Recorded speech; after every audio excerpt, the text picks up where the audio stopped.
OTT audience, theatre ഓഡിയൻസും left ഓഡിയൻസും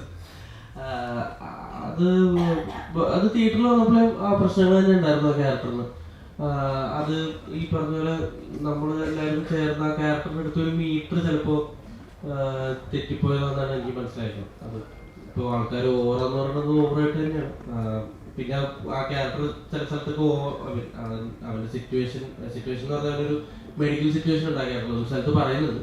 അപ്പൊ അത് ആൾക്കാർക്ക് ഒരു മെജോറിറ്റി ആൾക്കാർക്ക് അത് വർക്കായിട്ടില്ല എന്നുള്ളത് അത് മനസ്സിലാക്കുക എന്നുള്ളത്. അത് ഓഡിയൻസും അല്ലെങ്കിൽ പ്ലാറ്റ്ഫോം മാറിയതിൻ്റെ പ്രശ്നമല്ല, അത് നമ്മൾ ചെയ്തതിൻ്റെ പ്രശ്നമാണ്. അപ്പോൾ അത് കുറച്ചും കൂടെ ചിലപ്പോൾ വൃത്തിക്ക് എല്ലാവർക്കും കൂടെ കൺവിൻസിങ് ആവുന്ന രീതിയിൽ ചെയ്യണമായിരുന്നു. അപ്പോൾ അത് നമ്മൾ ആ സമയത്ത് ഷൂട്ടിൻ്റെ സമയത്ത് എടുത്തൊരു ജഡ്ജ്മെൻറ്റ് പ്രശ്നമാണ്, അത്രേ ഉള്ളൂ.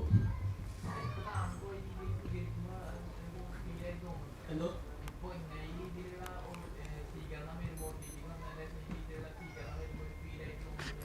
ഇല്ല, അത് അല്ല ഡെഫിനറ്റ്ലി നമ്മൾ ചെയ്തൊരു സാധനത്തിൻ്റെ പ്രശ്നങ്ങൾ പറയുമ്പോൾ നമുക്ക് വിഷമം വരും. പക്ഷെ അത് മനസ്സിലാക്കി നമ്മളത് എന്തുകൊണ്ടാണത് അവർ പറയുന്നതെന്ന് മനസ്സിലാക്കി ഇമ്പ്രൂവ് ചെയ്യാൻ നോക്കുക, അല്ലെങ്കിൽ അത് കറക്റ്റ് ചെയ്യാൻ നോക്കുക എന്നുള്ളതാണ് നമുക്ക് ചെയ്യാൻ പറ്റുന്നത്.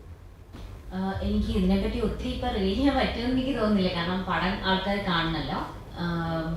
എൻ്റെ ക്യാരക്ടർ ഞാനതിൽ മനസ്സിലാക്കിയത് ആ സിറ്റുവേഷൻ കൊണ്ട് അങ്ങനെ റെസ്പോണ്ട് ചെയ്യേണ്ട വരുവാണ്. അതും ആ ക്യാരക്ടറും ചിലപ്പോൾ അത് ശരിയാണ് എന്ന് തോന്നില്ലായിരിക്കും, പക്ഷെ വേറെ വഴിയില്ല. അവർക്ക് അവരുടെ സർവൈവലാണ് ഇമ്പോർട്ടൻറ്റ്. അപ്പോൾ അതിനൊരു ഡിസിഷൻ എടുക്കുന്നു എന്നുള്ള രീതിയിലാണ് ഞാൻ മനസ്സിലാക്കിയത്. പിന്നെ നമ്മുടെ സൊസൈറ്റി ഒരു സ്റ്റേജിലെത്തണം ഇതിനോടൊക്കെ കംഫർട്ടബിൾ ആവുന്നത്. നമ്മളിപ്പോൾ ഇങ്ങനത്തെ ചില വാക്കുകൾ സീക്രട്ട് ആയിട്ടല്ലേ പറയത്തുള്ളൂ, നമ്മളവർക്ക് പറയില്ലല്ലോ ഇപ്പോഴും. അപ്പോൾ അതൊക്കെ മാറേണ്ട സമയമായി എന്ന് എനിക്ക് തോന്നുന്നുണ്ട്.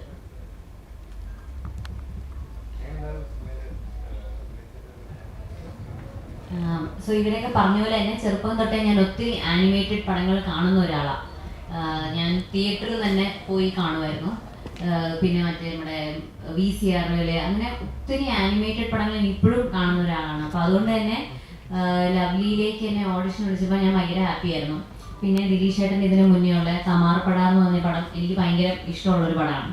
അപ്പം അങ്ങനെ മൊത്തത്തിൽ ഞാൻ എക്സൈറ്റഡ് ആയിരുന്നു അന്ന് അതിൻ്റെ സ്റ്റോറി പറഞ്ഞപ്പോഴൊക്കെ. വർക്ക് ചെയ്യാനും അടിപൊളിയായിരുന്നു. ഐ മീൻ നമുക്ക് ഇങ്ങനെ എന്താണ് കാസ്റ്റിംഗ് ഡയറക്ടർ, അപ്പോൾ നമ്മൾ കുറച്ച് സീൻസൊക്കെ ഇങ്ങനെ ഇംപ്രവൈസ് ചെയ്ത് നോക്കുമായിരുന്നു.